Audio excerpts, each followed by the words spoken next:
On les a lus dans nos livres d'images, on les a vus sur nos écrans au cinéma, mais qui connaît les versions les plus anciennes des contes de notre enfance?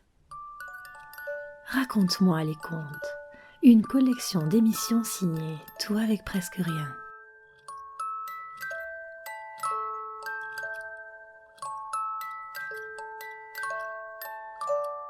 Quel est le plus impressionnant des barbus que vous connaissez? J'espère que personne n'a répondu le Père Noël. Je vous présente aujourd'hui un barbu qui s'habille peut-être de rouge, l'histoire ne le dit pas, mais dont la barbe est bleue. C'est un conte particulièrement cruel, l'histoire d'un homme très riche qui vit dans un château somptueux. Voici le texte intégral tel que l'a écrit Charles Perrault sous Louis XIV. La barbe bleue. Il était une fois un homme qui avait de belles maisons à la ville et à la campagne, de la vaisselle d'or et d'argent, des meubles en broderie, des carrosses tout dorés. Mais par malheur, cet homme avait la barbe bleue. Cela le rendait si laid, si terrible, que toutes les femmes et les filles s'enfuyaient de chez lui. Une de ses voisines, dame de qualité, avait 2 filles parfaitement belles. Il lui en demanda une en mariage, et lui laissa le choix de celle qu'elle voudrait lui donner. Elle n'en voulait point, toutes les 2, et se le renvoyaient l'une à l'autre, ne pouvant se résoudre à épouser un homme ayant la barbe bleue. Ce qui les dégoûtait surtout, c'est qu'il avait déjà épousé plusieurs femmes, et qu'on ne savait pas ce que ces femmes étaient devenues.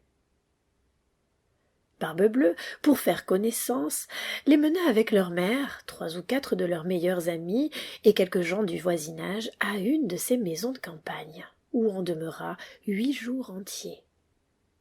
Ce n'était que promenades, parties de chasse et de pêche, danses, festins et collations. On ne dormait point, on passait toute la nuit à se faire des plaisanteries les uns aux autres. Enfin, tout alla si bien que la cadette commença à trouver que le maître du logis n'avait plus la barbe si bleue, et que c'était un fort honnête homme. Tout commence donc par une fête. Un homme qui veut se marier mais qui fait peur aux jeunes filles avec sa barbe bleue et sa manie de faire disparaître ses épouses. Pourtant, après une fête en son château de campagne, la plus jeune change d'avis et voici ce qui arrive. Dès qu'on fut de retour à la ville, le mariage se conclut. Au bout d'un mois, Barbe-Bleue dit à sa femme qu'il était obligé de faire un voyage en province, de 6 semaines au moins, pour une affaire de conséquence, qu'il la priait de bien se divertir pendant son absence. Il la priait aussi de faire venir ses bonnes amies à la campagne, si elle voulait, et que partout elle profitât des meilleures choses. Voilà, dit-il, les clés des 2 grands garde-meubles. Voilà celle de la vaisselle d'or et d'argent qui ne sert pas tous les jours. Voilà celle de mes coffres-forts, où est mon argent et mon or. Celle des cassettes, où sont mes pierreries. Et voilà le passe-partout de mes appartements. Quant à cette petite clé-ci, c'est la clé de mon bureau, au bout de la grande galerie de l'appartement en bas. Ouvrez tout, allez partout, mais pour ce petit bureau, je vous défends d'y aller. Et je vous le défends si formellement que s'il vous arrive de l'ouvrir, ma colère sera telle qu'il vous serait impossible de la calmer. Elle promit d'observer exactement tout ce qu'il venait d'ordonner. Et lui, après l'avoir embrassée, il monte dans son carrosse et part pour son voyage. Les voisines et les bonnes amies n'attendirent pas qu'on les appelle pour venir chez la jeune mariée, tant elles étaient impatientes de voir toutes les richesses de sa maison. Elles n'avaient pas osé venir pendant que le mari y était, à cause de sa barbe bleue qui leur faisait peur. Les voilà aussitôt à parcourir les chambres, les bureaux, les garde-robes, toutes plus riches les unes que les autres. Elles montèrent ensuite au garde-meubles, où elles ne pouvaient assez admirer le nombre et la beauté des tapisseries, des lits, des sofas, des bureaux, des guéridons, des tables et des miroirs, où l'on se voyait depuis les pieds jusqu'à la tête, et dont les bordures, les unes de glace, les autres d'argent et de vermeil doré, étaient les plus belles et les plus magnifiques qu'on eût jamais vues. Elles ne cessaient d'exagérer et d'envier le bonheur de leur amie, qui, pendant tout ce temps, ne se divertissait point d'avoir toutes ces richesses, à cause de l'impatience qu'elle avait d'aller ouvrir le bureau de l'appartement du bas. Elle fut si pressée de sa curiosité que, sans considérer qu'il était impoli de quitter ses amis, elle descendit par un petit escalier dérobé, avec tant de précipitation qu'elle pensa se rompre le cou 2 ou 3 fois. Étant arrivée à la porte du cabinet, elle s'y arrêta quelque temps, songeant à la défense que son mari lui avait faite et considérant qu'il pourrait lui arriver malheur d'avoir été désobéissante. Mais la tentation était si forte qu'elle ne put la surmonter. Elle prit donc la petite clé et ouvrit en tremblant la porte du bureau.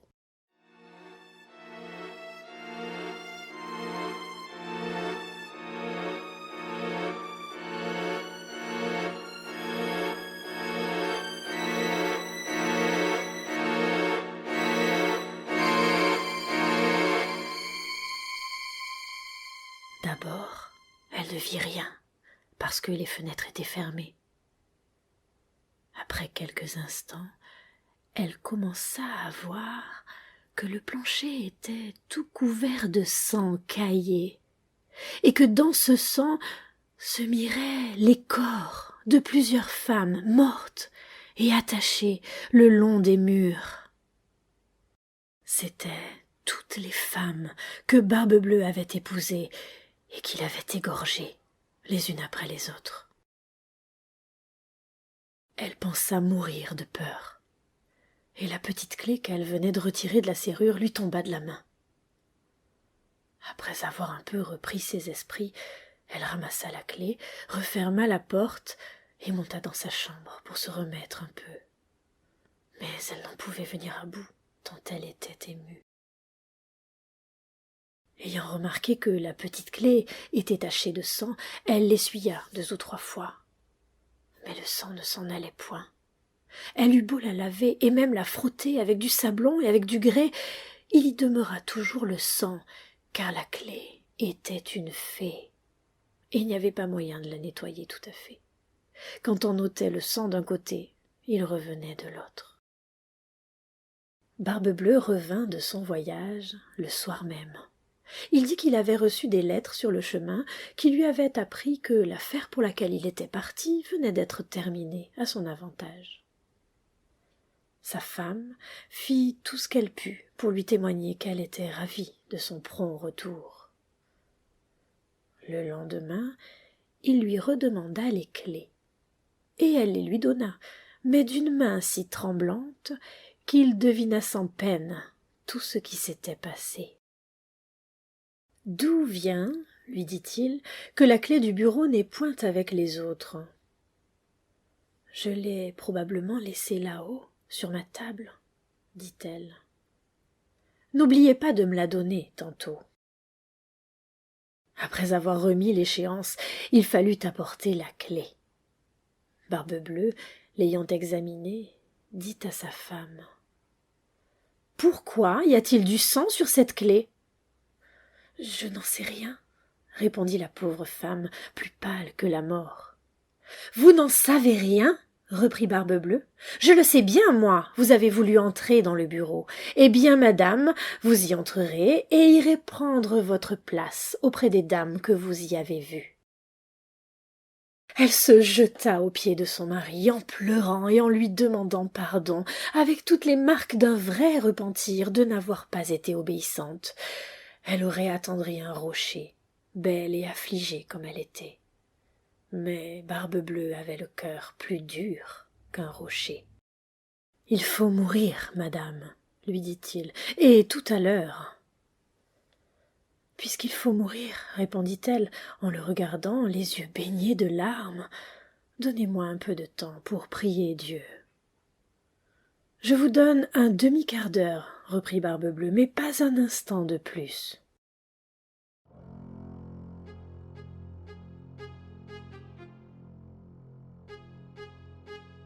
Un simple interdit, et voilà que le désir se fait intenable.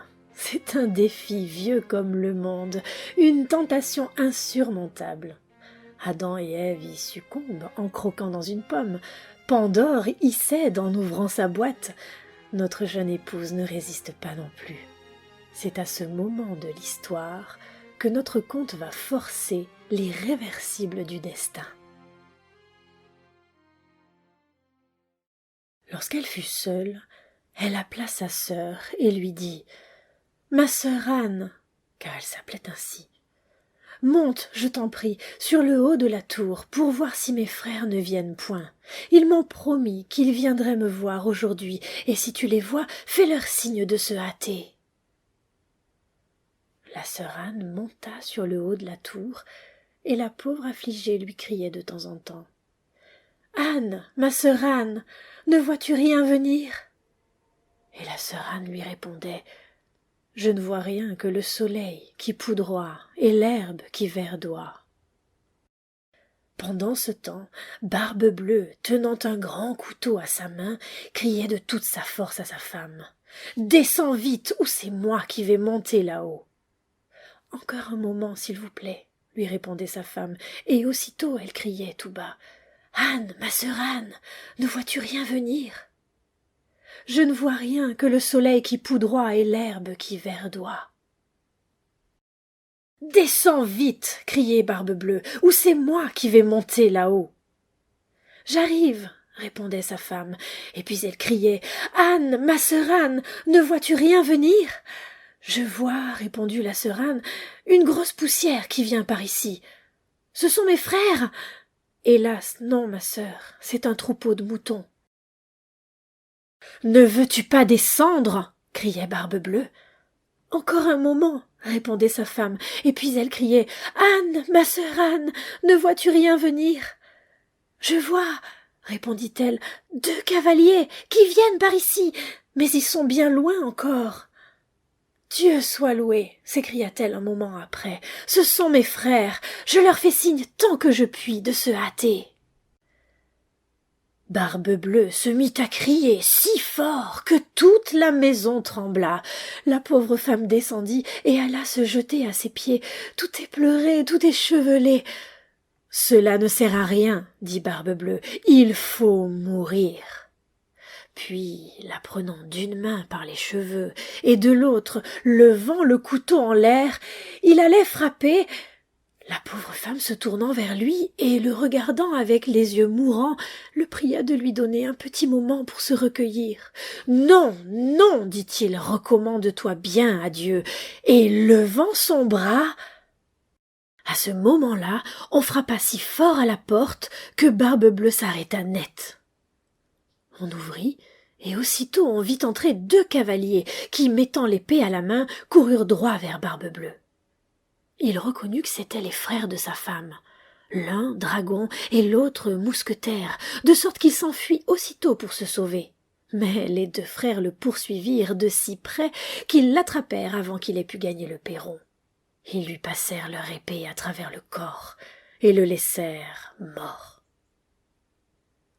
La pauvre femme était presque aussi morte que son mari et n'avait pas la force de se lever pour embrasser ses frères.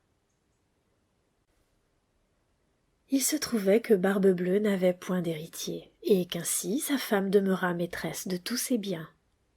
Elle en employa une partie à marier sa sœur Anne avec un jeune gentilhomme dont elle était aimée depuis longtemps, une autre partie à acheter des charges de capitaine à ses 2 frères, et le reste à se marier elle-même à un fort honnête homme qui lui fit oublier le mauvais temps qu'elle avait passé avec Barbe-Bleue. Quelle aventure! De tous les contes de Perrault, c'est celui qui me laisse la plus perplexe. La curiosité serait-elle un bon défaut Quid de la confiance dans un couple?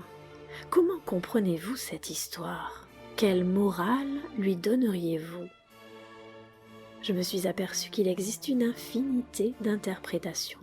La mienne est insolite, m'a-t-on dit. Je n'oserais pas vous en toucher mot, gardons cela pour une autre émission. Monsieur Charles de Perrault a tiré de cette histoire non pas une, mais 2 moralités. Voici la première. La curiosité, malgré tous ses attraits, coûte souvent bien des regrets. On en voit tous les jours 1000 exemples paraître. C'est, n'en déplaise aux femmes, un plaisir bien léger. Dès qu'on le prend, il cesse d'être, et toujours, il coûte trop cher. Vous connaissez Charles Perrault. Cette moralité lui sembla sans doute un peu convenue, car il rédige à sa suite une autre moralité. Pour peu qu'on ait l'esprit sensé et que du monde on sache le grimoire, on voit bientôt que cette histoire est un conte du temps passé.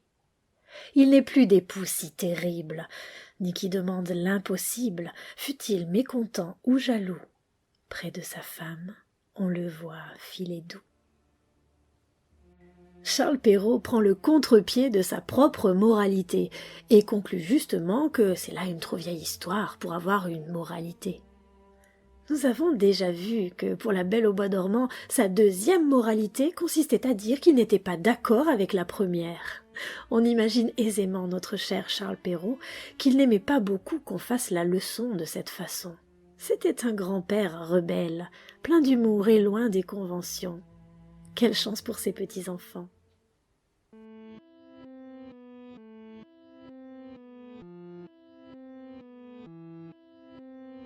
Mais d'où vient donc cette histoire de Barbe Bleue? Quel barbu a pu inspirer autant de terreur? Il est toujours difficile de remonter le cours de l'oralité. Seuls les écrits restent, nous le savons bien. La première source possible se trouve dans l'histoire de la Bretagne. Au VIe siècle, règne un roi que l'on surnomme Conomore, ce qui signifie le grand chef, parce qu'il est tout-puissant et réputé impitoyable. Il épouse une femme très belle et très douce, mais un devin lui annonce qu'il serait un jour tué par sa progéniture. Dès que son épouse est enceinte, il ne prend aucun risque, il lui tranche la tête. Il se remariera 5 fois et tranchera 5 têtes au fur et à mesure que les naissances sont annoncées. Évidemment, la 6e permettra enfin d'accomplir le présage du devin et de transformer du même coup l'histoire en légende. Sans entrer dans les détails du stratagème extravagant de ce dénouement, l'histoire de Conomore de Bretagne résonne comme un écho aux 6 assassinats de Barbe Bleue. Il est un autre personnage historique qui fait penser à Barbe Bleue. Il a vécu 1 siècle et demi avant la version écrite de Perrault.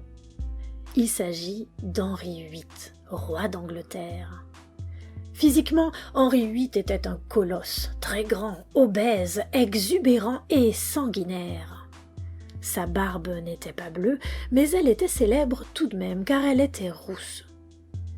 Il a épousé successivement 6 femmes, dont 2 qu'il a carrément fait exécuter pour adultère.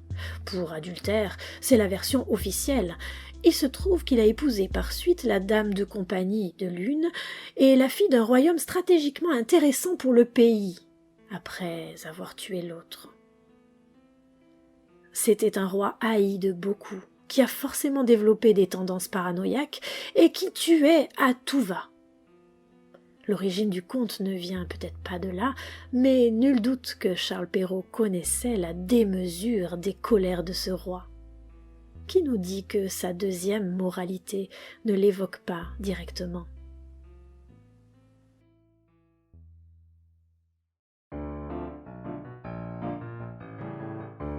Si explorer l'univers de Barbe Bleue ne vous fait pas trop peur, venez visiter la page qui lui est consacrée sur notre site, tout avec presque rien. Vous y trouverez des références, des extraits, des citations, des images et les musiques, tout spécialement composées par Victor Grondin et Nicolas Thomas pour notre collection de podcasts « Raconte-moi les contes ».